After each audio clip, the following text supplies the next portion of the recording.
Okay, thank you. Good afternoon or good morning, everyone, depending on where you're joining from. I hope that everyone has returned to work feeling fresh and rested after a number of lovely public holidays. It's my pleasure to welcome you all to this month's Sexual Wellness PD webinar, facilitated by the Centre for Excellence in Rural Sexual Health. I want to begin by acknowledging Aboriginal and Torres Strait Islander people as the traditional owners of the unceded lands on which we work and live. I recognise their deep connection to the lands and waterways across Australia, and I pay respect to elders past, present and future. For me in Bendigo, I'm on Dja Dja Wurrung country. We're moving into the coolest time of year here, Barramull and Yullawil season. I'd also like to acknowledge the lands that you're all joining from today. Sovereignty was never ceded. This always was and always will be Aboriginal land.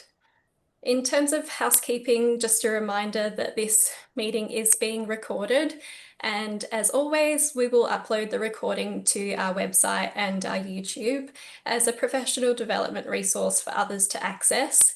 So if your video is turned on, you can be seen. If you don't want to be seen, simply turn your camera off. If you have any questions today, we're happy to take them throughout the presentation.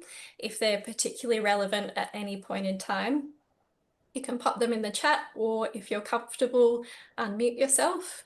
But for questions that are more general, we'll pose them to our expert at the end of the presentation. On that note, I'm delighted to introduce our expert today. Jordina Quain is an advocate and educator of accessible, comprehensive relationship and sexuality education. She has worked in the youth and disability sector for over 10 years, specialising in the development of sexuality resources and education for people with disability, multicultural populations, and alternative education settings. Raised regionally and identifying as a queer, disabled individual, Jordina is passionate about all forms of inclusion, intersectionality, and co-design. She's currently working at Curtin University for the RSE Project and combining her passions through her PhD studies at LaTrobe and ARCSHS, researching the effects of endurance sport on female athlete sexuality and sense of self. Welcome, Jordina. Thank you so much. I feel always a bit uncomfy being referred to as an expert, but I appreciate it nonetheless. So thank you so much for having me. I will just acknowledge I can only see my slides, so I feel a bit strange speaking to the abyss. So if you don't feel like I'm making eye contact with you, it's because I cannot see you. But a big hello from over here in Perth on Wajak Noongar Budja. It's an absolute pleasure to have been asked to present today. And Micah and the church crew was so kind in saying, you can kind of present about whatever you like, but there's all of these things that might be good gaps or we've had questions about. And so what I've pulled together for you today is a little bit hodgepodge, but hopefully you can see a through line where I've tried to really address what relationships and sexuality education is, as well as why we need it now more than ever, and really trying to tap into some of the current challenges that we're having both politically but online, and that we might be seeing in classrooms or in youth spaces. So I'm stoked. I just get to talk about all my favourite things and special interests. So thanks for joining along for the ride. And as Micah said, please do jump in if you have any questions or want to clarify anything that I say, because I will likely be moving quite quickly through some pretty complicated topics in the hope of giving you a bit of a platter of information and topics. So if you're really wanting more about one particular topic, jump in with a question. Otherwise, do feel free to email me and we can have a one-on-one chat afterwards if you're really seeking more information about one particular topic. But yes, that's where the title of my presentation comes from. I'd also like to acknowledge, as I said, I'm on Wajak Noongar Budja. The photo on my left of the mountains and the trees is of my gorgeous hometown in Albany. I took that picture on the top of Bluff Knoll on New Year's Day morning as the sun rose, and it just means so much to me to be so proud to come from that region, which is Menang Noongar Budja land. And the picture of the ocean is my favourite swimming spot. I'm an open water swimmer, and I swim over the Cottesloe Reef most days here in Perth, and my personal connection to the land is so strong, and I have so much gratitude for the land as well as Aboriginal people for looking after that land and really being leaders in the space of how we look after land and have relationships with land and people and culture. And because I'm working in the space of relationships and sexuality education, we always like to highlight that Aboriginal communities and Indigenous leaders are the people we need to be learning from about how to establish respectful relationships, how to work with our young people, how to have healthy relationships and community. They're the people we need to be looking to for answers and learning. So they've certainly got our major respect in this space. I just have a little tar there about valuing lived experience. And obviously, I don't know who you are and I don't know your background, but I just always like to name that the topics we talk about around relationships and sexuality education are sensitive. They might not be sensitive to you personally, but perhaps you have someone in your family or in your youth spaces or in your community or in your life that has been influenced or affected by these topics. So please do know that you also have a lot of knowledge and a lot of experience in these spaces. Even though I was introduced as an expert, I'm not the expert. I just know a bit about this area, and I'm super duper passionate about sharing what I know. But I do definitely want to acknowledge that you all have your own knowledge and experience in this space. But thanks for listening to me. This is me and my beautiful fur dog, Izzy. A little bit about me is that, I work at the RSE Project, as Micah said. In my non-existent spare time, I also have a job where I teach musical theatre to adults with disabilities. So I have a huge passion for theatre and education, and that's where my background actually comes from. So my first undergraduate degree is a Bachelor of Arts in theatre, and I've used theatre throughout my career in sexuality education as a tool and a vehicle for getting people to teach and talk about sensitive topics or tricky topics, perhaps. So love combining the arts and sciences. Another part about me is that I volunteer for a committee called Borderless Friendship Western Australia, or Borderless Friendship Foundation, which does a whole host of things, but the main part that I'm involved with is teaching sexuality education to rural and remote young Indigenous people in very remote northern Thailand. So the Indigenous culture there is called Hill Tribe cultures, and they're somewhat similar to our Aboriginal Indigenous culture here, in that there's a whole host of discrimination and challenges accessing healthcare and education and things like that. So I've taught sexuality education up there as well, which is what I often draw on when I'm doing presentations like this, which may be relevant to some of the communities that you're in as well. That's it. That's me. I pulled some corny photos. I was actually just home for Easter, and I never have any photos of my childhood when I'm up here in the city, but I went through a few boxes of my parents' photos to try to find pictures of me as an awkward teen to just connect with you about that regional aspect, and that I have an utmost appreciation of the challenges that occur in regional areas in terms of access or knowledge or inclusion or whatever it might be, because obviously I have a personal experience. So the map there, you can see Perth is where I currently live now. In the middle there, where kind of there's the point, that's the Bunbury-Busselton area, which is where I was born. But I was raised down at that kind of point B at a place called Mount Many Peaks, which is about 50 kilometres outside of a major town called Albany. And there was about 30 people in my school. You can see me there with my dad. I've always had a passion for exercise and sport, but it was a tiny, tiny town with just a sport oval, 2 sport ovals and a fuel station, and a lot of nature and a lot of ocean time. Then I went to high school, went to a Catholic school, which, had a lot of influence on me in many ways. Definitely didn't get any sexuality education, I'll say that.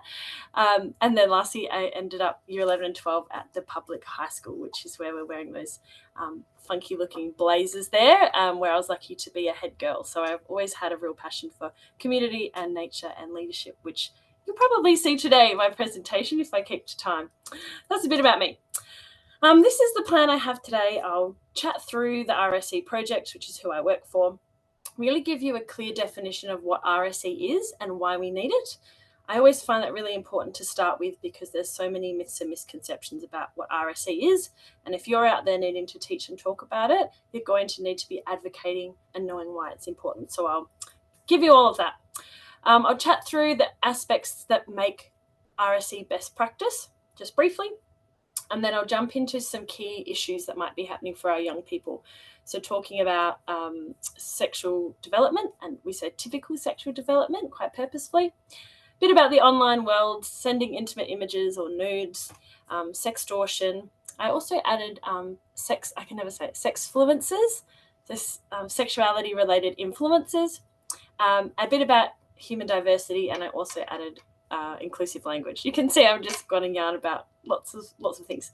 And from the church team, I was asked to mention a little bit about some of the topics that have come up in that recent television show Adolescence, which has been massive conversation created from that, which is really great. But I do think that there's a lot of terms and phrases that have been used that leave a lot of us educators or carers feeling like, what is that?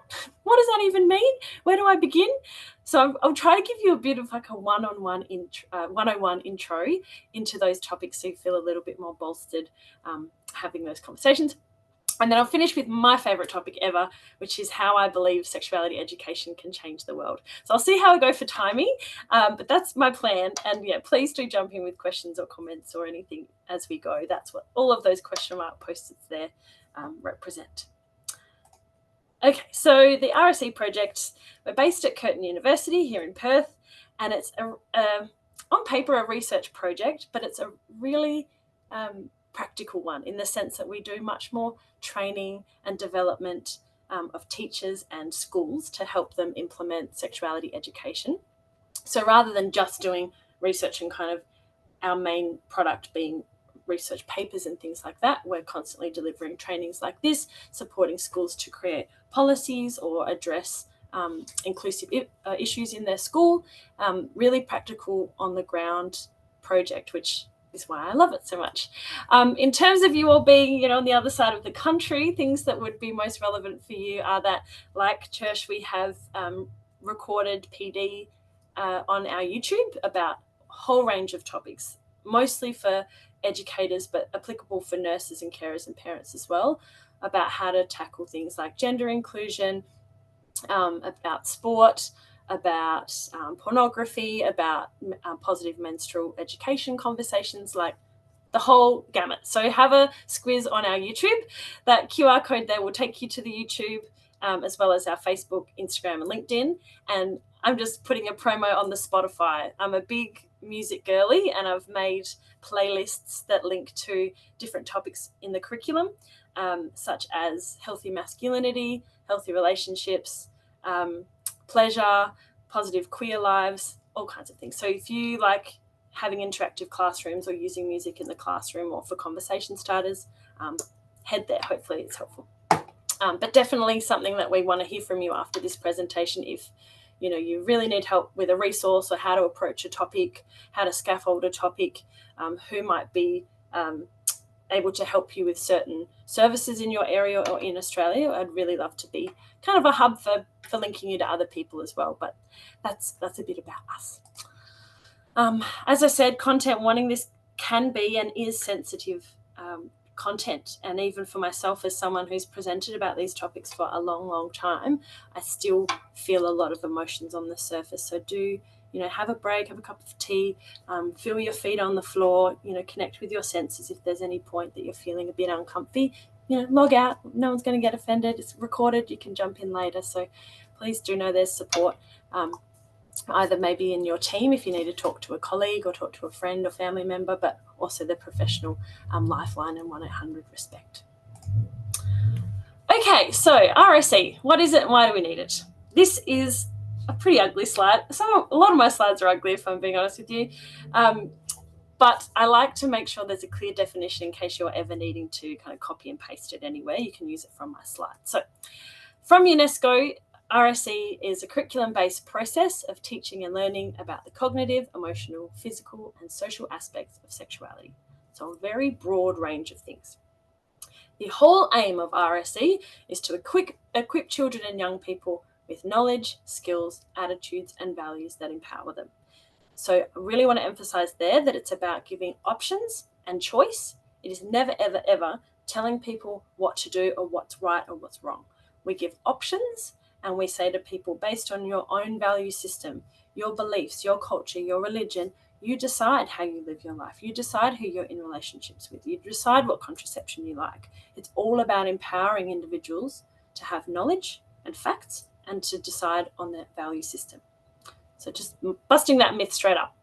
So the aim is to help them with their health, respect for relationships, consider how their choices affect their own well-being and that of others, which I'm highlighting that in relation to the manosphere conversations we'll have later, and to understand the protection of their rights and the rights of others throughout their lives. So it's a very holistic view about looking at sexuality across the lifespan, how we stay healthy, how we stay happy, and how we respect other people along that journey.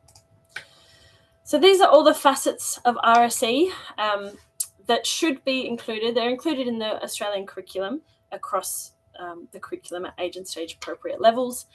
Typically, it's a much broader view than what most of us got in sexuality education, where the stereotype is we only talk about condoms and STIs and not getting pregnant, which is why I like to show this slide and show how holistic it is in terms of talking about safety, which is the online safety element, as well as protective behaviours, which protective behaviours has been done really well quite historically. The consent part is becoming a big part of our conversation of the last few years. And as we'll talk about today, there's a lot around online safety that is coming up these days. And we talk about relationships, all kinds of relationships, not just intimate relationships. We talk about how to be a good friend, how to be a good family member, how to be a good community member. We talk about growing bodies. Of course, we're talking about puberty, but we're also talking about body image and how you feel about yourself and how you move through the world. We talk about understanding gender, which again relates to the manosphere conversation we'll have later, around gender equality or lack thereof, around gender-based violence and gender diversity as well. We talk about values, rights, and culture. So that's all about how people live differently, how people have different values and different rights, and that we want to be achieving equity and celebrating diversity. We talk about communication skills, which, whenever people talk about healthy relationships, they say it's all about good communication. But we're all very rarely taught how to have good quality communication and what that actually looks and sounds like. So that's what should be covered in RSE. We talk about sexuality and sexual behaviour, so more about consent and about pleasure, which is the really positive side we want to be making sure we include, because if we're only talking about all of the bad things that can occur, pain and lack of consent or abuse, how are young people meant to know what a positive, healthy, joyful relationship looks like? So we need to be painting those really positive sides of relationships and sex if we're wanting anyone to have them. And then lastly, we talk about sexual and reproductive health. So that's your contraception and your condoms, and how do you make those decisions, and what information do you have? So that's the full gamut that we would talk about. Can kind of break it into 4 different dimensions. So typically, as I said, people might be thinking that RSE is really that biological side, so the fertility, reproduction, growth, and changes. But what I'd like to highlight is it's also about bringing in somebody's own personal ethical decision making. We talk a lot about the law in sexual health. A lot of things aren't illegal, but they are unethical and unkind. So we want to be recognizing that how we make ethical decisions that are good for ourselves and others. We want to be acknowledging the different cultural areas, whether that's kind of family and religion and friends, or whether that's in person, online, that kind of side, as well as the psychological changes throughout our lives. And that's related to sexuality and relationships. So a big broad thing. Again, another busy slide, but the main thing I would like to highlight with this is that we all have sexual rights. Sexual rights are things that every single person has. So just like human rights, we are all entitled to them. We all want to live lives aligned to them. So the World Health Organization, most people know the list of human rights that we all have in every country, in every place. What we might not know is that the World Health Organization has a branch called the World Association of Sexual Health. And they have a specific list of sexual rights that all people have. There's a plethora of them. The main one I'll mention today, because we're talking about sexuality education, is that all people have a right to receive sexuality education. And in the space that I typically work of disability, there's a caveat there that we all have a right to sexuality education in a way that we understand. So it's about offering people information and voice and choice in ways that they can comprehend. And that might mean adapting resources or information, which is a whole other conversation. So we know that it works. So you can see this reference at the bottom there, that this is from a paper that looked at the last 3 decades of research related to sexuality education. This is not a new thing. For context, the sexology course here at Curtin was started over 50 years ago. So the space of sexuality education and sexology are by no means new. They're just things that are kind of at the forefront of public conversations at the moment. But what we see from this research and what we've seen over this time is that sexuality education improves the sexual, social, and emotional health of young people, as well as, fun fact, their academic outcomes. So the better people feel about their self-worth and their bodies and their relationships and their confidence, the more they're able to succeed and engage in their life across the lifespan more fully and more confidently, which I think is pretty incredible. So why we need it in terms of facts and figures, if you're ever needing some backing of why you're teaching sex ed or giving sexuality information.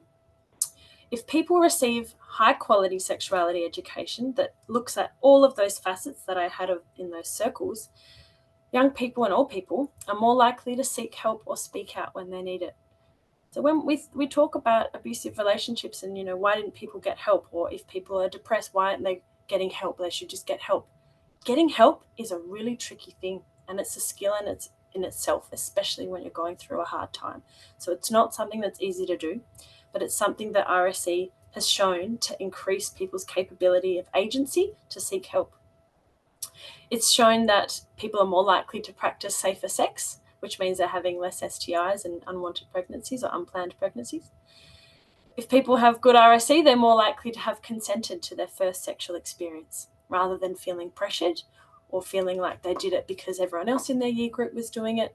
Because we've empowered people to make decisions about their own value system, they're more likely to have consented and wanted that sexual experience and had less regret about their first sexual experience. And it often delays their first sexual experience as well. So a big myth can be that if we teach people about sex, they'll have it earlier. It's exactly the opposite. If you teach and talk about it, people are more likely to engage in sexual activity at a later date. So it delays sexual debut. They're more likely to understand digital safety, which we'll talk a bit about. They become more knowledgeable and aware of discrimination, gender equity, and sexual rights. And that's where it's about not just the rights of ourselves, but the rights of others and how we treat them. And they're also less likely to be a victim or a perpetrator of sexual violence because they know what the rules are. And particularly in my space of disability education, a lot of disabled people might become what we call an accidental perpetrator, where they've committed a sexual crime because they didn't know that there was public and private body parts and that there was public and private places in society. So it's quite complex. So knowledge is power, as we know. In terms of best practice RSE, actually, I might mention that a bit later because I go through that again. So if you're worried about parents not being supportive of RSE, there's a real fear around backlash. And I will acknowledge, I was training some teachers yesterday. They are getting calls from parents saying that they're upset about what their young people are being taught, or they're pulling their student out of the sexuality education class. Like that is a real thing. So I don't want to dismiss that that's a real experience. But what I will acknowledge that from a study that we did here in 2021, I believe this was published in 2022, in Western Australia, it showed that 93% of parents and carers were supportive of sexuality education being taught to their young people. I would say mostly there was such a high positivity rate because what RSE was explained. So those myths about people worrying that they were going to be telling their children what to do or what's right and what's wrong, they weren't there. So people are more supportive typically when they understand what RSE is. And you can access those papers online, or I can send them to you. Okay, so best practice approaches. So this is how we teach those topics. So in terms of content, we want to make sure that we're affirming diversity, all kinds of bodies, all kinds of ways to live, all kinds of sexualities. We want to make sure our content is accurate and factually correct. We want to make sure it's informed by youth. So what are young people wanting? And we're really lucky here in Australia to have the secondary school survey, which actually tells us what young people are wanting. And we want it to be informed by what we call key frameworks. So these are things like sex positivity, which is essentially just not shaming or judging people for their beliefs or their sexual choices or their identity. It's just being very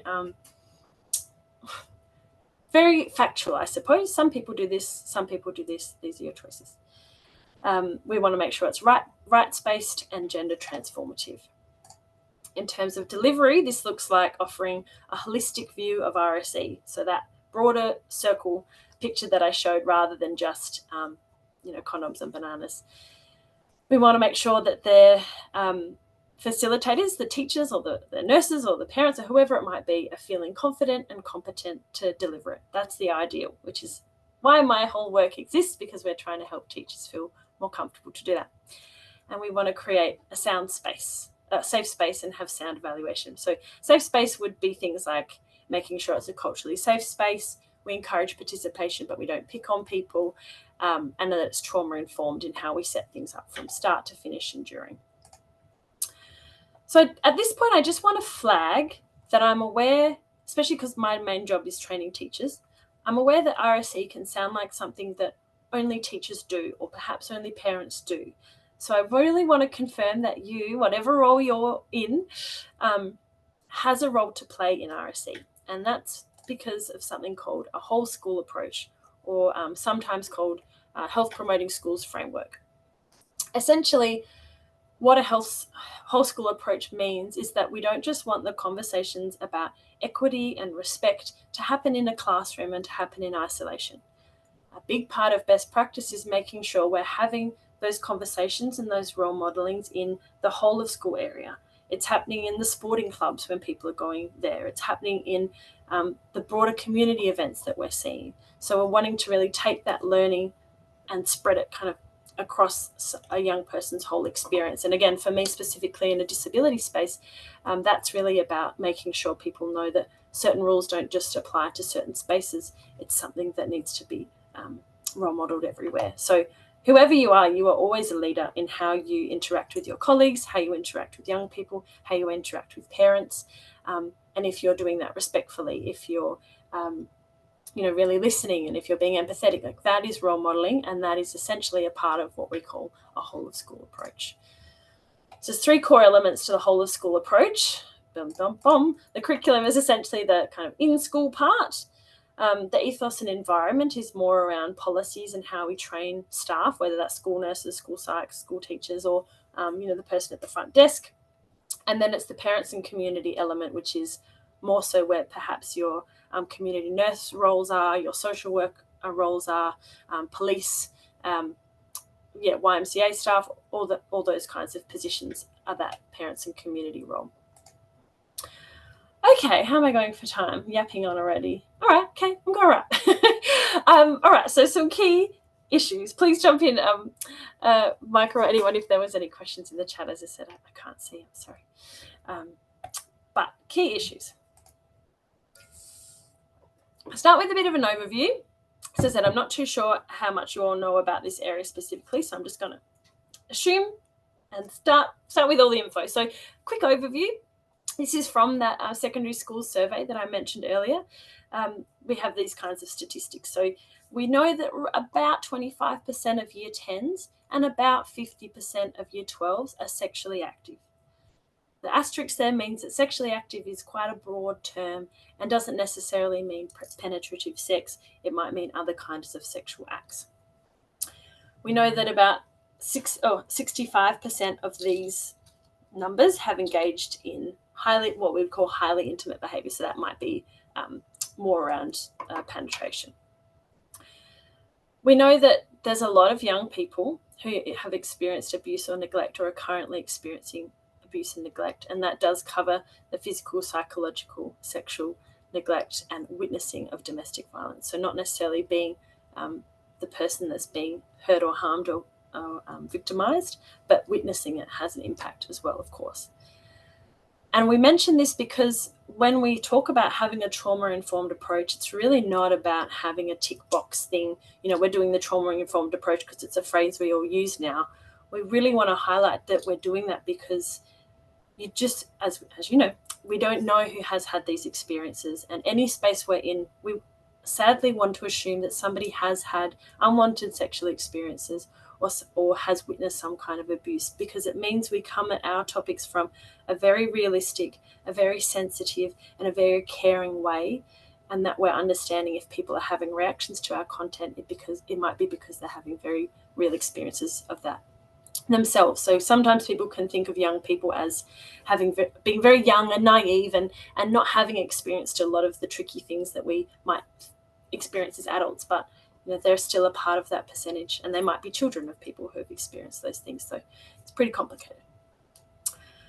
And as I said, that we know that around 45% of sexually active students, so of the students that are sexually active, 45% of them have experienced unwanted sex.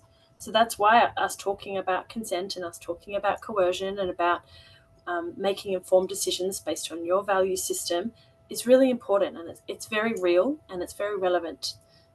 And there is a higher rate for females than males, but it's still important to acknowledge that 33% is still a very high experience for males.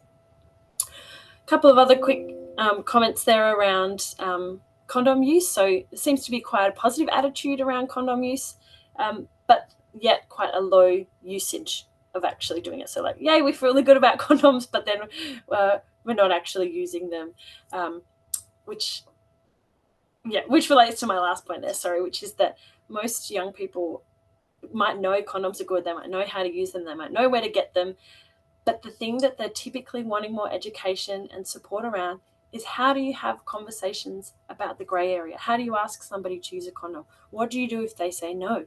What do you do if you ask somebody if they're on some kind of contraception and they say, don't worry about it?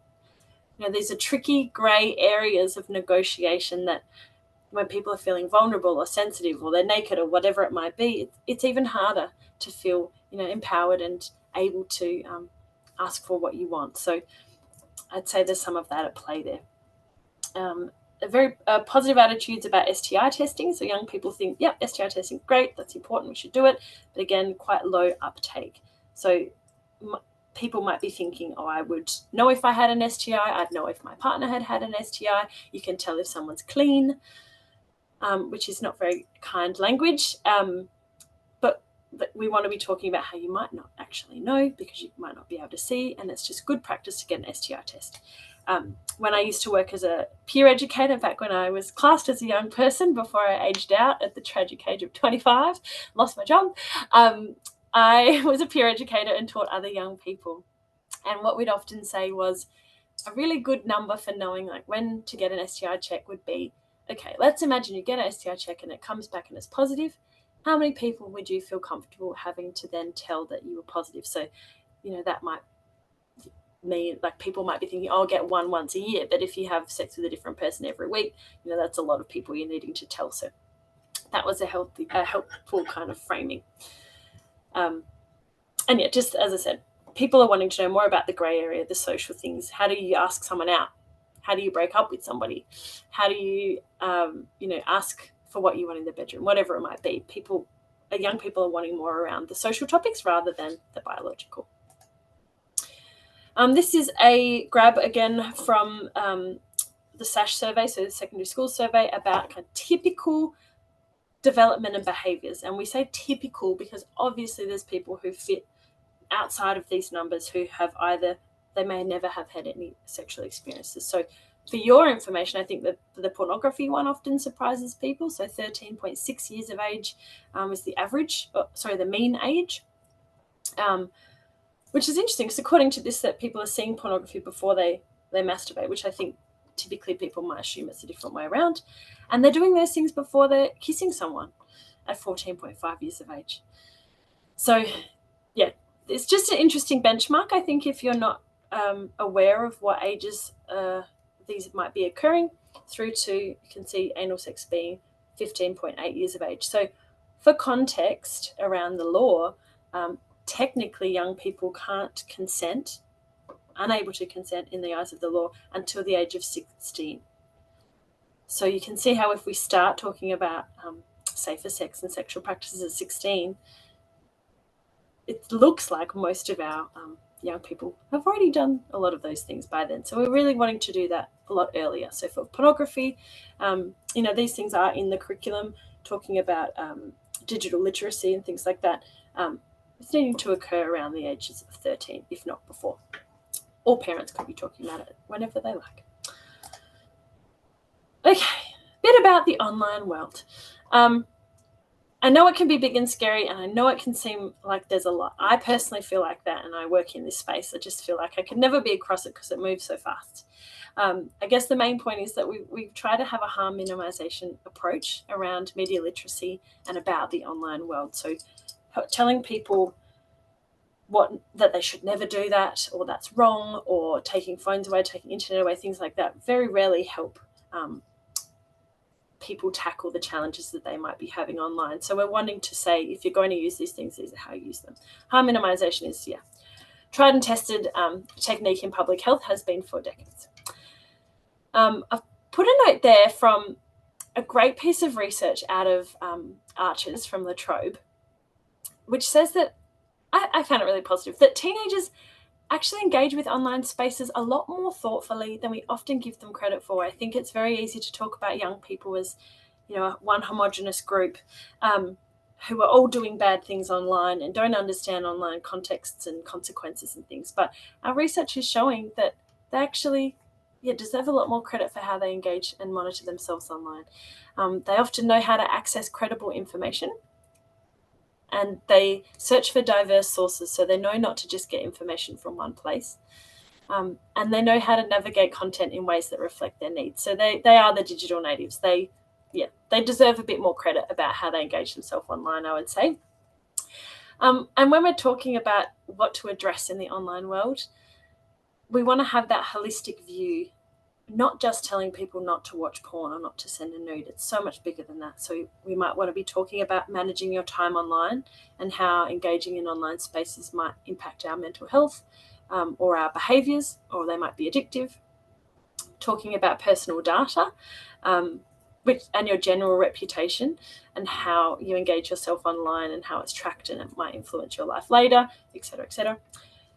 Of course, talking about cyberbullying and that respectful relationships and how we talk about respectful relationships are important for in-person relationships, but also online, and how the same accountability applies legally and socially. We want to be talking about intimate images and the related laws, which I'll mention in a minute.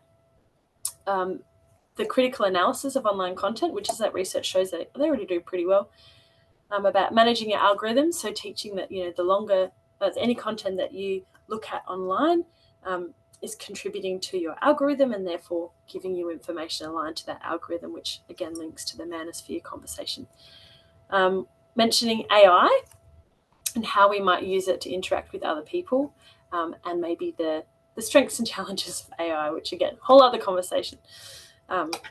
That's a kind of broader view of looking at the online world that we might look at in RSE. So intimate images, also known as nudes or dick pics or whatever it might be. There's two typical reasons people might send or send a nude. One, for a shock factor. Some people can find them funny and be quite kind of trivial about them, I suppose. But the other is that it's kind of a dating ritual, I would say, in the modern era for young people and for adults. It's quite typical for that to be a part of the getting to know you sexual development of a relationship. So it's an added stage, which when we work with teachers or adults, we don't get anyone to put their hand up, but we ask, just think of your own behaviour. If you have ever sent a nude, why did you send that nude? What did you get out of it? That's probably the same reason that young people are sending them. So just to really ground yourself in why people do that.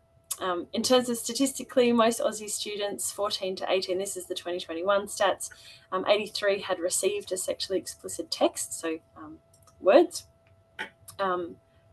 66 had sent one, 56 have used social media for sexual reasons, and 19% had forwarded a nude. on a nude or near nude of someone else. So they'd receive one and send it.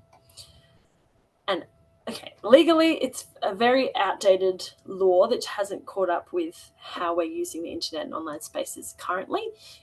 But technically, in the eyes of the law, you cannot send a nude or sexually explicit image or text until you're over the age of 18. So technically, anybody doing this, so these stats here, 14 to 18, technically all illegal. Even if you've taken a picture of yourself naked and have it on your phone and don't send it to anyone, it's technically classed as creation of child pornography, because you're classed as a child when you're under 18. If you send it, it can be classed as distribution of child pornography. It's pretty hectic wording for things that can happen between young people consensually as a part of that dating ritual, but that is currently what the laws are. So it's important for you to know them. And also to tell young people, not in a sense of fearing them. Normally young people say, when I tell them this law, the first thing they say is, how would anyone even know? Cops aren't going around taking your phone. But, when photos do get circulated, or if a parent finds a nude on a phone and tells another parent or tells the school, things can escalate quite quickly. It's just worth knowing. Sextortion is a term you may or may not have heard. Obviously, you've heard of the word extortion, and we've added the word sex to it. So sextortion is when somebody, it's online mainly, it's online blackmail where a perpetrator is threatening to reveal somebody's personal sexual image. So say you've sent a nude and it's gotten into the hands of somebody who has less than unkind actions that they want to fulfill with that. So they're wanting to blackmail you and say, if you don't pay me this money or do X, Y, Z, I will share this photo on. And there's a huge fear around that, and there's a huge shame and concern around having that picture. We do put a lot of fear into young people about nudes being shared and how no one will hire you in the future. It's a real fear people have, which is why they do end up paying either money or paying in other ways and meeting the demands of somebody who's threatening them. Reports of sextortion have increased exponentially, which is why we include it in these presentations. And of course, like other forms of sexual abuse, the reporting is never reflective of the true prevalence, because a lot of people will just pay the rate or meet the demand and never report that it's occurred, which will highlight the E-Safety Commissioner is the key beacon of hope that you go to if there's ever any support that you or somebody that you know is needing in the space of sextortion or image control.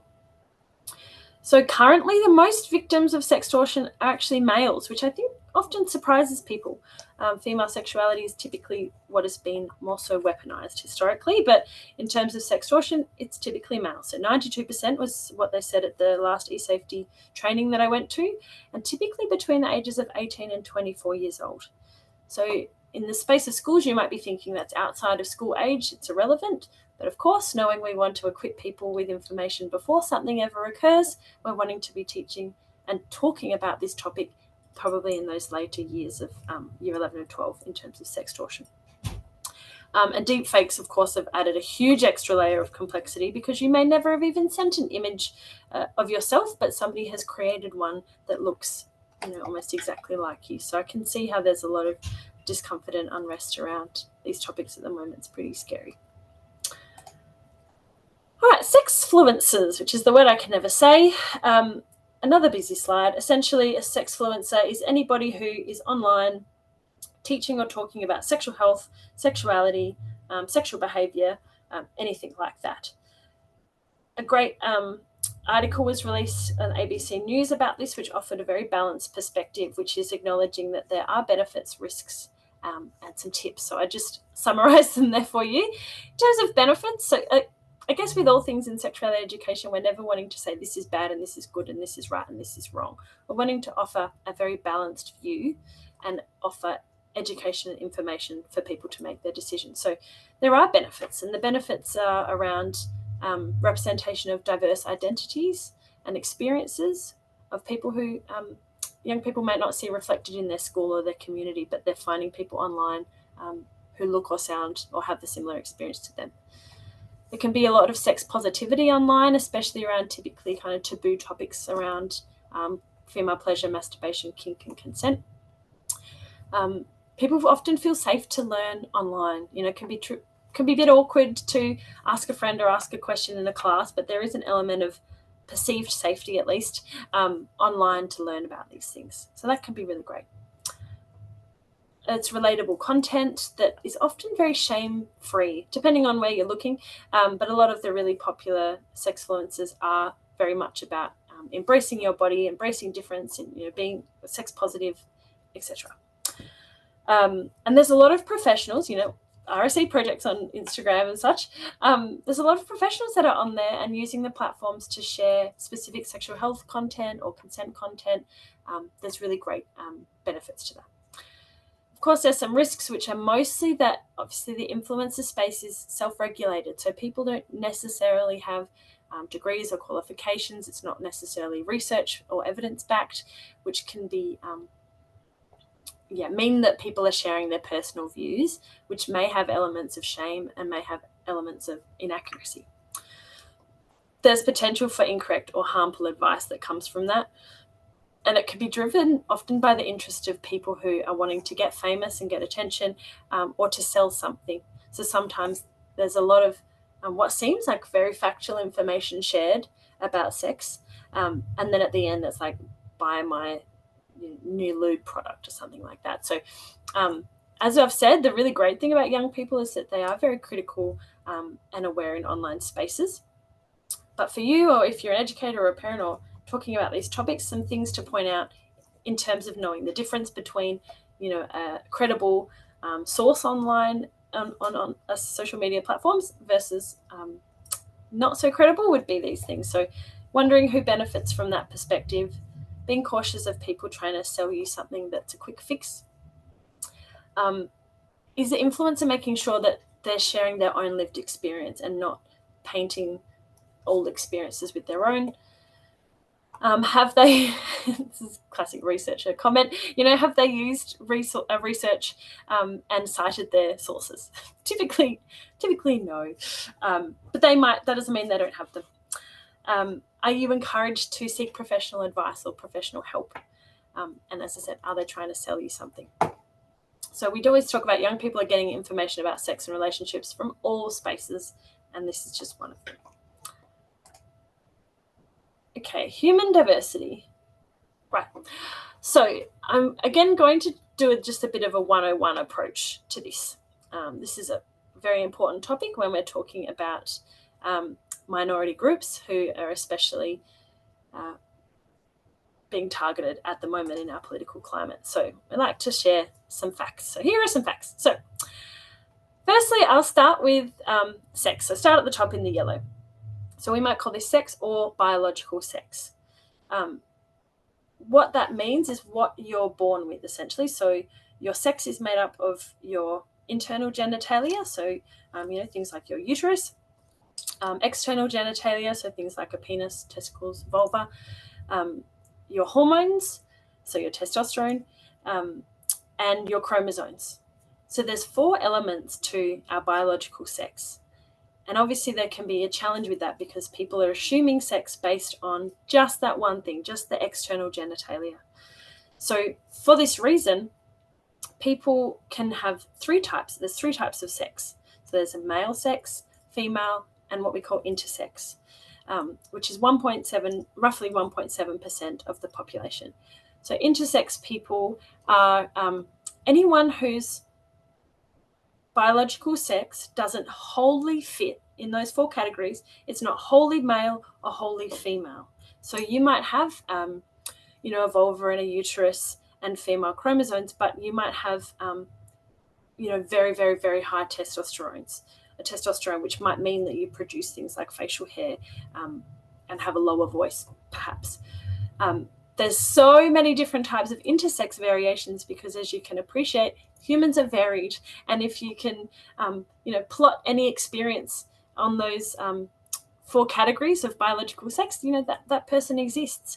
And a lot of people can live their whole life you might live your whole life not knowing that you're intersex.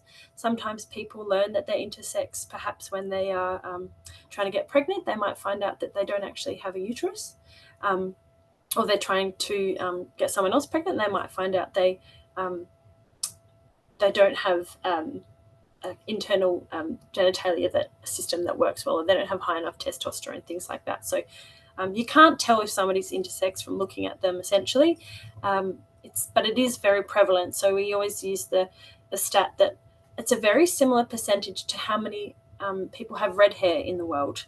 So if you think of, how many people that have red hair, we often know 2 or 3 or 4 or 5. We probably know a lot more intersex people than we're aware of. And as I said, those people might not be aware that they're intersex, because you can't know just from looking at someone. Most of us haven't had our chromosomes and our hormones tested, or ever, necessarily looked at what body parts we have inside. So that's important to know about. I'll speak more about in a minute. We'll just flag when I teach autistic young people, and I say that stat sometimes, the question is always, does that mean all red-headed people are intersex? So I'll just clarify, no, it does not. That is just a comparative statistic. There is no correlation between redheads and intersex people. It's just a similar percentage of people in the world who have red hair or who have intersex variations. Okay, second thing is gender. So your gender identity. I describe this in a very simple terms, which it's good for kind of community education, but when we're in the space of gender diversity education, it can get quite complex. But I'll deduce it down to what I think is more digestible. Your gender is who you are, how you feel about yourself. Nobody gets to tell you what your gender is, and it has nothing to do with what your body is. It has nothing to do with what your biological sex was at birth. It's about it's your identity. It's who you are.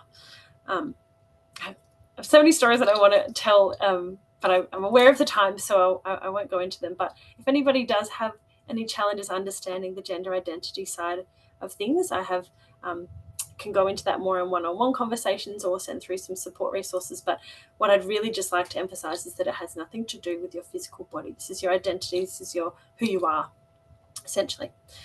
So in terms of statistically, we talk about trans and gender diverse people is about 4% of the population. So quite a small portion of the population, but certainly a significant amount. Again, if you think of that number of redheads, it's kind of double that. So there's a high prevalence, I'd say. And non-binary is a phrase there that has asterisks. Non-binary just means that somebody doesn't identify as the binary of male or female. They may identify as neither, they may identify as both, they may just identify as somewhere in between. But as my gorgeous colleague says, we often think of gender as a spectrum of male, female, somewhere in between, but it's more like a constellation where there's lots of options and choices, and it's less rigid than maybe what we're raised to think. So it's worth knowing about 4% of the population is trans or gender diverse. And then lastly, sexuality or sexual orientation. So by this, we mean who we're attracted to. So if sex is what you're born with, gender is how you feel and who your identity is, your sexuality is the only part of these three that has anything to do with other people. So the majority is what's in the middle there. Majority of people are heterosexual, which means that we often approach the world with something we call heteronormativity, which is assuming that all people are heterosexual. But of course, we know they're not. So we've got stats there for young people who are homosexual or bisexual are around 10%, so some really big numbers there. And asexual is around 1%. And asexual essentially means somebody who doesn't have a sexual attraction to other people. So when we're talking about sexuality education, you might assume that it's therefore not relevant to people who are asexual. But with that bigger picture where we're always talking about rights and values and how you feel about your body and your relationships with your family and friends, just because you're asexual doesn't mean that you don't have a desire or want for romantic relationships. It's just that they're not necessarily wanting the sexual part of those relationships. As I said, these are big topics which I could talk about a lot, but that's the main thing I want you to know is that there is, yes, the majority in the middle there, but there's actually big, significant numbers of these minorities that we want to make sure we're including and aware of in the classroom or the community or in our lives. So ways to be inclusive of trans and gender diverse people and intersex people and people with varied sexualities look a bit like this. Again, sorry, busy slide. I'm so have not a skill for making nice slides. Anywho, so being inclusive might sound like typical male bodies have this, typical female bodies have this. That element of the word typical means that it's inclusive for intersex people, because we're acknowledging that there's not just male and female, and there's not just one, or there's not just two ways for a body to be. So if you add the word typical in there, super duper inclusive. If we say things like partner, if you have a partner, rather than when you grow up and have a boyfriend or when you grow up and have a girlfriend, that means that you're being inclusive if people's partners are non-binary, or if people have if they're not heterosexual. So you're not making any assumptions, essentially. So I just call everyone partner now. We want to make sure that, I hope this doesn't sound too complicated, but we want to make sure we're addressing the sexual act instead of the identity. For example, rather than saying gay men need to have these certain STI tests, we would say people who have this type of sexual activity need to have this type of test, because you're taking out the element of potentially misgendering somebody, or potentially making the assumption of who people are having sexual activity with. So if you just talk about the specific sexual behavior, it means that it's going to be more applicable to the people that you're working with. With the same notion, same with the body part. So talking about a body part rather than an identity. So if we say something like, people who have a cervix will receive reminders to get cervical screening checks, that means that, for example, non-binary people who might have a cervix, or trans men, who identify as men, but do still have a cervix, they're still needing to get a cervical screening. So it's just it's a way to make your information more applicable to more people, which is what we want in the space of health education. Jordina, I'm Yeah. reluctant to interrupt, but I just want to let you know that we've just got 3 minutes left. Oh, I thought I had 90 minutes. No, 60 minutes, sorry. Oh, goodness. Okay. I've totally botched this then. My goodness. Sorry. Are there Okay. any Thank you. final points that you want to touch on? Sorry to spring that on you. You're right. No, I'm glad you told me. Oh, well, I didn't get to any of the... My apologies. I think I will just jump to what we can do about what to do about the manosphere incel stuff, because I feel like that's quite topical at the moment. I will obviously send all these slides through. My goodness, I'm so sorry, everybody. If you do want to go and cover a few more things, and we can continue to go over, just acknowledge that some people might need to leave. So if you'd like to go for another 5 or 10 minutes over, that's totally fine. We'll keep recording, and we can make the session available on, like I said, YouTube and our website. Plenty of people, I'm sure, will want to stick around because this is really good stuff. Thank you so much.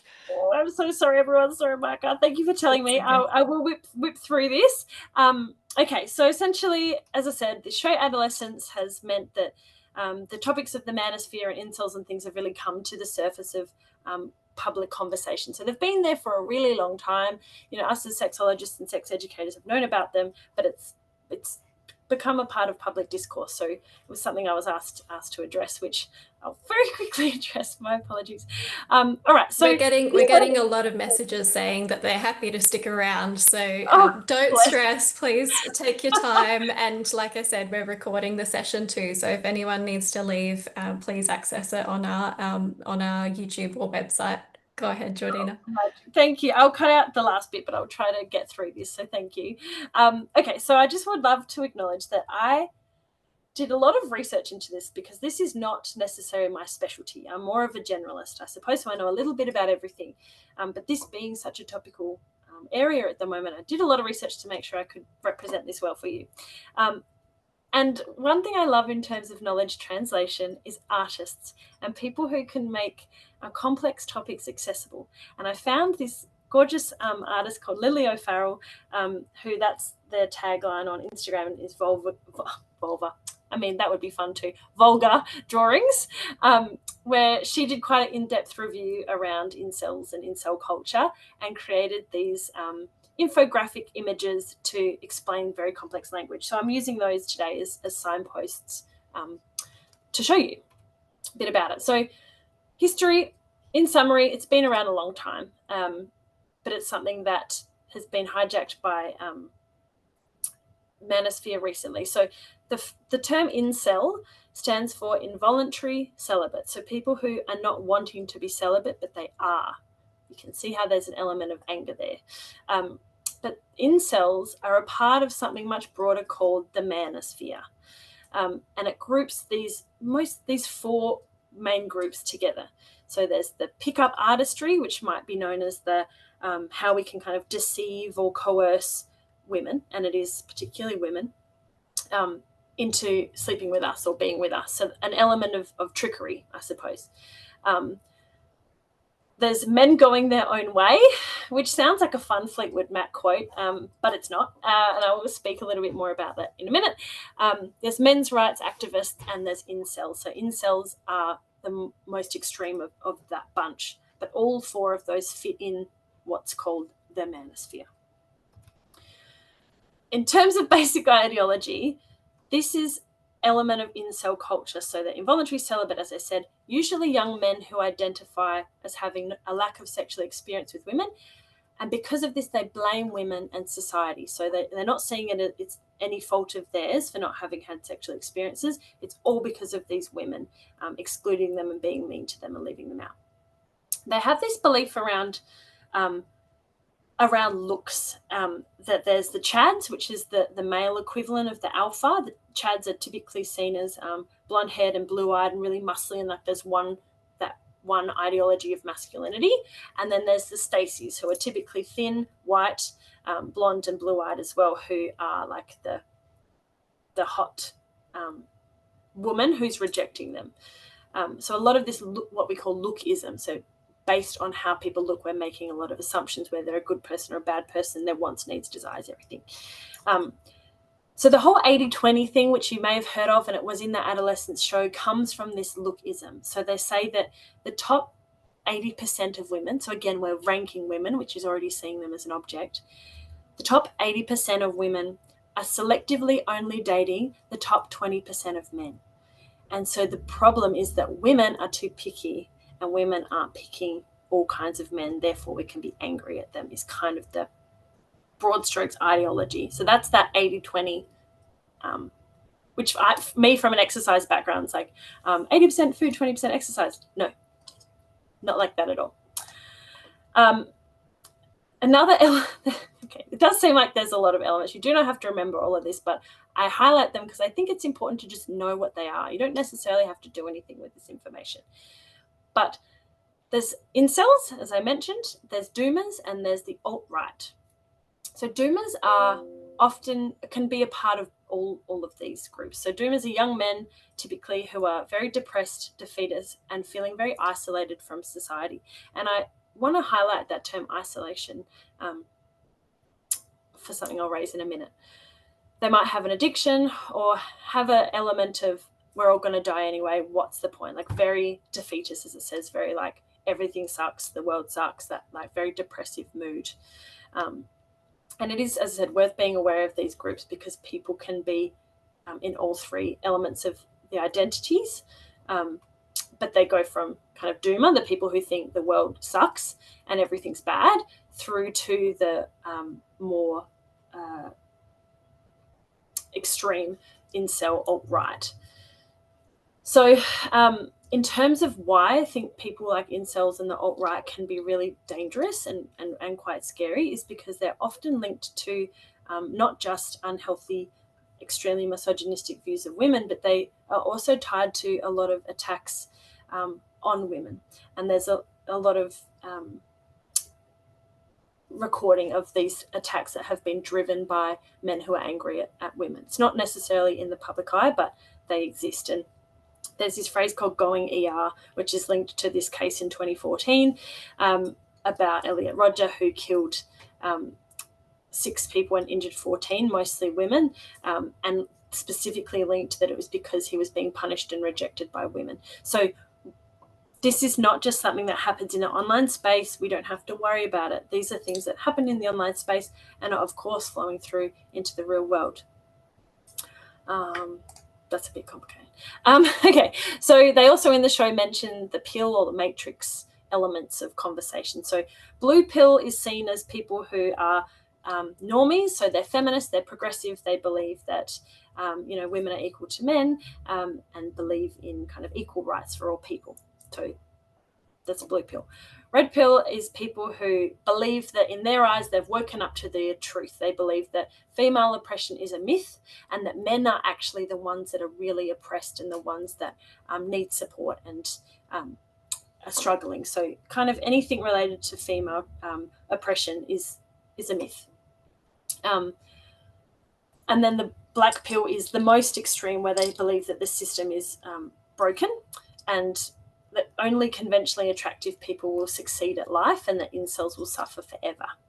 So it's really destitute, not much hope, everything sucks, which is why you can see that those kinds of cases would lead, and very much could lead, to violence and attacks, because they have no sense of wanting to do good in the world because they believe the world's against them. I'm not doing this fast at all. Sorry, it's pretty complicated.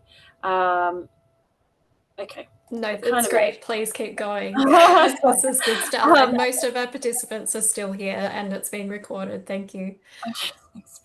So I would really like to acknowledge that obviously this is linked to a patriarchy, but that doesn't mean there's not real challenges that are faced by young men. So there is that fear of loneliness and a challenge asking for help, which is why I mentioned earlier about sexuality education being something that empowers young people to ask for help, because in our mental health or in our relationships or how we're living our life, we're always needing to know where to ask for help, but that is a skill within itself. It's acknowledging that men and boys have a lot of body image insecurities as well as women. It's not just something that women have, that men need mental health support and resources, and that they often have a pressure to be hypersexual or hypermasculine as well. So there's real pressures that are on men. Doesn't mean there's not also pressures on women and challenges by women, but these are often things that might be fueling that sense of doom, I suppose. Essentially, it's mostly linked to, like, the majority is mostly linked to a view that they're entitled to sex with women and seeing women as an object. And if women don't want to have sex with them, they kind of deserve harm. This sense of that entitlement where women are not, they're dehumanized essentially. And it is actually classed as a terrorist threat, a lot of these concerns, because they have, as I said, been linked to gun violence, knife and physical attacks, often by young women, and that by young men, towards young women, which is why the show Adolescence was created. The writer had said, I think there was about 5 knife attacks from young men to young women in his hometown or something like that, that he was just going, what the heck is this problem? And he learned all about this and wanted to create a show that highlighted the complexity and the challenges in that area. So to put all of those things kind of on a scale or a spectrum, you've got the pickup artistry kind of trickery side of thing on one end. So that's very much an entry level, because you're already seeing women as something to be tricked or coerced, which is problematic, through to the black pill incel, which is more where the violence and harm is happening. So that's kind of the spectrum. I won't harbour on this too much, but in the show they do talk about emojis and incel emoji language and things like that, which I've had a lot of parents and teachers wanting to know more about. This is something I found online when I was trying to understand it myself. I just want to highlight that, yes, these can mean something. They can be signs to look for, whether it's in conversations in the classroom, or if you're a parent and you've seen it on your child's kind of devices or whatever it might be. They're worth knowing about, but I wouldn't harbour on them too much, because they can mean nothing. Like, we've had really young people who have used them and had no idea what the meaning is. Like, they have no idea that there's this whole meaning behind it. So I'd more prompt you to just be aware of them, and maybe you could ask questions about them if you see them, but I wouldn't be like, oh, I have to memorize every emoji, because it's going to change. Like, as soon as we know them, it's going to change. It's probably already changed since I made this slide. So they're there if anyone wants them, but I wouldn't stress about them too much. Okay, so this is the main point I did want to mention, which is why does this happen and what do we do about it? So I really don't want anyone leaving feeling this sense of doom or sense of it's all helpless. What the research has found, and I think I have the reference when I click through further, but I'll send it through if I didn't. But the research has shown that some of this can come from the fact that boys are too afraid to ask questions about sex and relationships, and therefore they're left to interpret online content without support. And as we know, not all online content is trying to create kind, empathetic humans in our world. Some of them have alternative motives.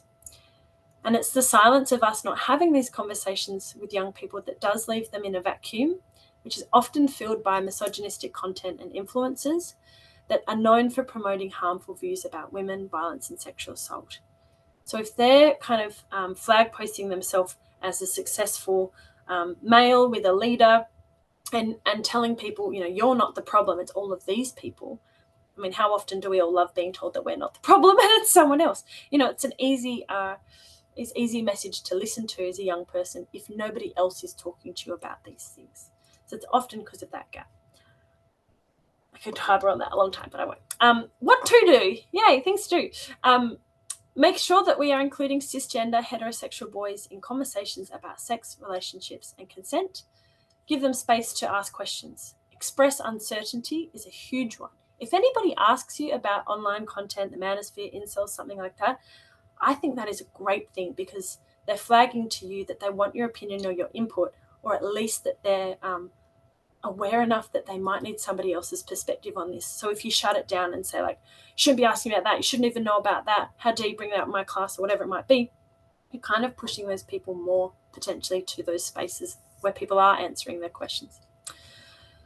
We can engage boys with empathy and curiosity and talk with them instead of at them. I'd also add here that I think certainly, like, I'm early 30s, but I know there's a lot of rhetoric in kind of dating culture of people around my age that like, oh, men are shit, men suck, men are the worst, that kind of thing. And we can say these things feeling like we're punching up, I think is how we kind of associate it. But when we think of these issues and it's men feeling isolated and boys feeling like, well, why would I try to be a good person and be a good boy or a good man if everyone's going to think that I'm a shit man anyway? That's not empowering. That's not encouraging. So I'm now trying to kind of pull up my friends when they say things like that and recreate that context so that we're not kind of fueling this challenge. As RSE does, we want to acknowledge and address stereotypes and gender stereotypes and how they affect all people and all genders so that they're feeling included. And I love this article by Maggie Dent, who is, if you don't know her, an Australian icon of parenting, particularly parenting boys. I think she has 3 or 4 boys of her own, but she's a parenting icon. And she talks about trying to be a lighthouse. And this again ties into, I think I have a slide about the whole of school approach where all people can be a leader and can be a role model of how we respect each other and we respect differences. So aiming to be a lighthouse beacon where young people feel comfortable asking you questions, or they see how you're treating women or how you talk about men. They're always watching. So yeah, great article. There's more on that, but we want to aim to be a lighthouse. So info there for parents specifically, but very similar for educators as well, about being curious and not blaming, trying to learn together, and boosting their confidence, I suppose. But I'll leave that in the slides there. Blah, blah, blah. This was my harp on. I will just say this last bit because it does relate to the manosphere and tackling challenges in the manosphere. This is how RSE is relevant, because what it's shown in our research is that it increases young people's ability to have awareness of human rights, respect, acceptance, tolerance, and empathy for others, which is essentially at the crux of the problem of the manosphere, is people not having empathy who are different to them. They're more likely to believe in gender equality, have confidence and self-esteem, which again is at the core of those challenges of the manosphere. It's about empowerment, solidarity, critical thinking, skills in negotiation, and mutually respectful relationships. So hopefully you can see the very direct link between RSE being something that's helpful to upskill and strengthen the relationships of young boys with other boys, but also women, and kind of tackling that topic. I see it as linked to the Sustainable Development Goals, which I normally talk about for ages. In the RSE does make people more competent, more empathetic, kinder humans for people that are not just the same as them, but for people who are different from them. And this is my last slide. I apologize, but this is the war on sex ed at the moment, and this is why sex ed is particularly topical, is because when there's a decrease in relationship sexuality education, there is an increase in shame and stigma, which causes irreparable harm to people. When we have less knowledge, we have less empowerment and less questioning of the status quo, which makes it easier to dehumanize people as other and different, and therefore reduce their rights and discriminate against them.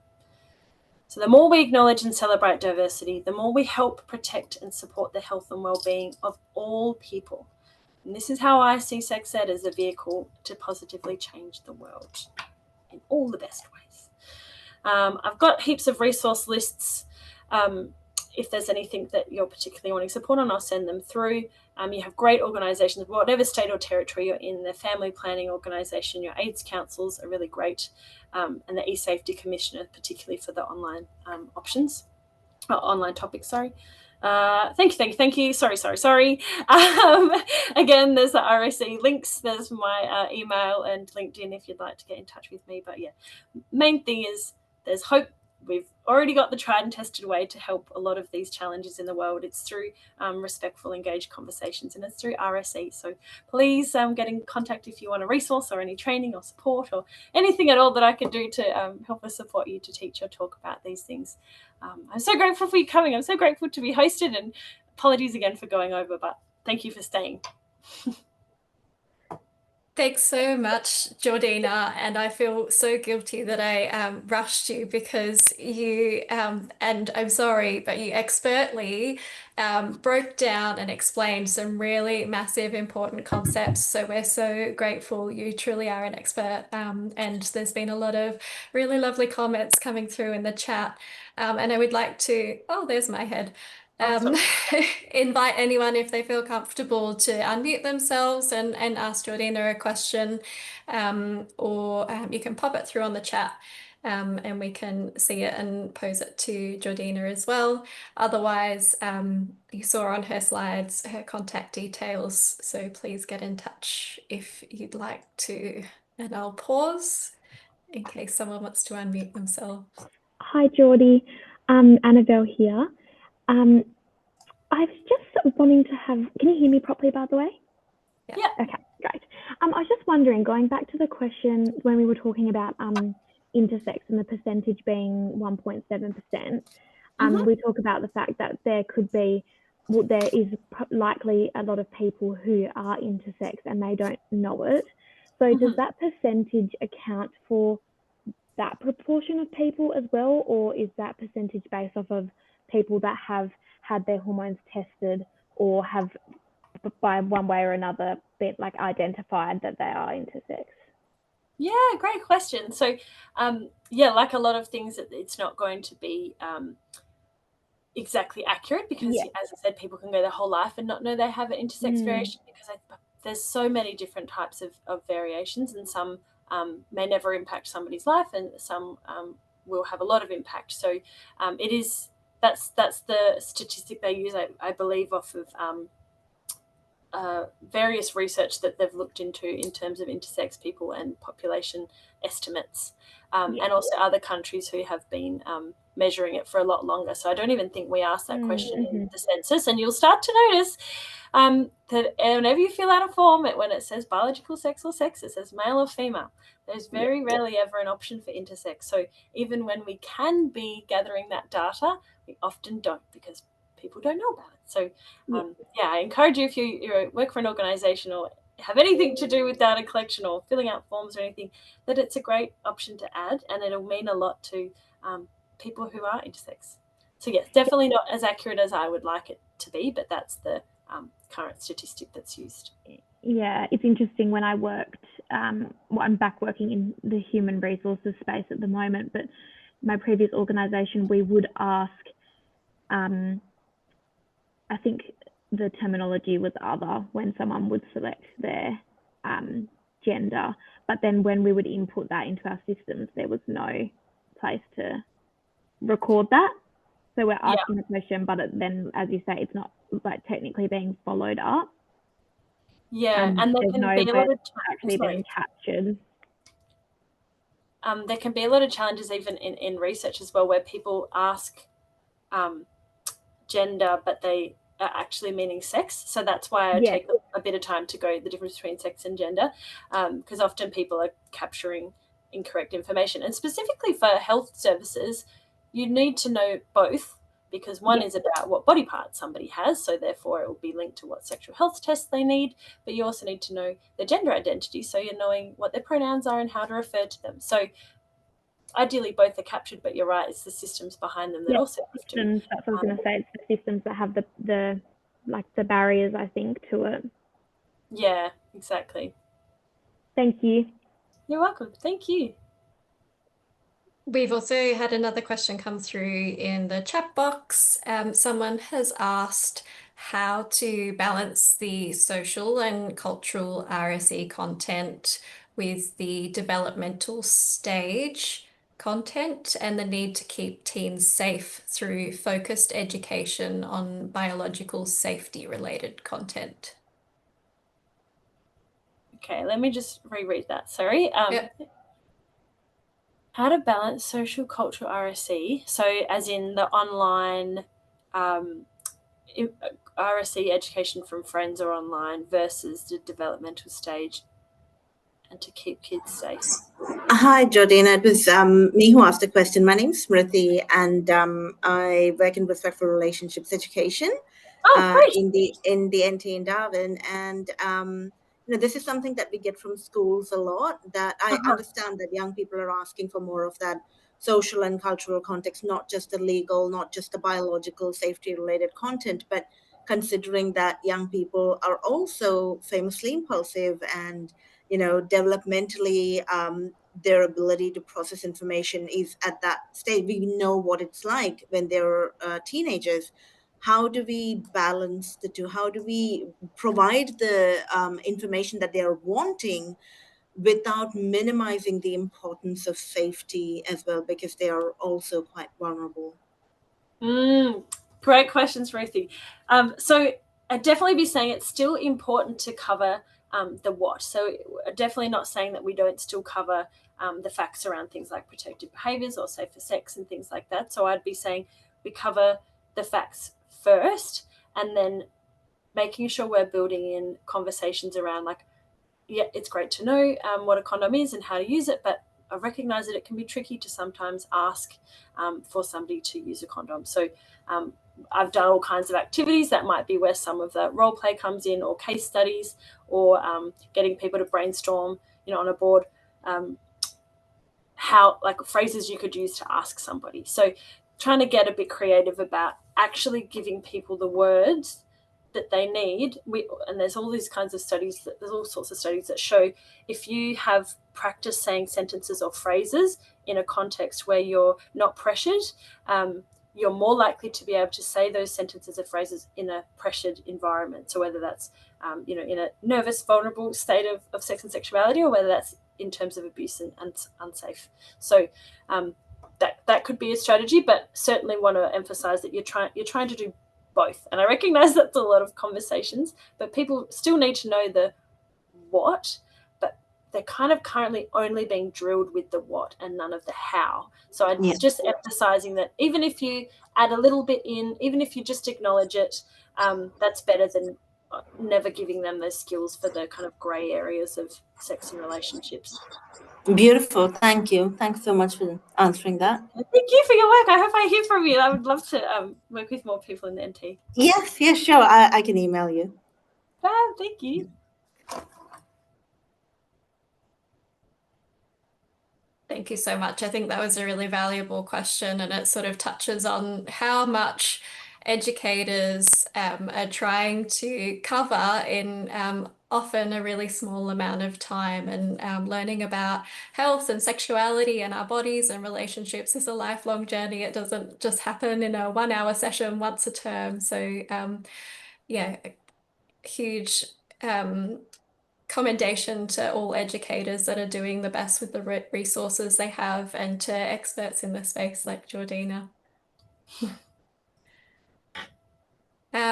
Now, conscious of time, I'd just like to thank you so much again for all of the content you delivered, and for pushing through as well with my interruption. I'm sorry. You're wonderful, and we really value your contribution to our sexual wellness professional development seminar series. Like I said earlier, the recording will be available on our website and on our YouTube. But please, if you want to get in touch with Jordina, do so, or you can contact SERSH through our avenues as well. Thanks, everyone, and we hope you have a good day.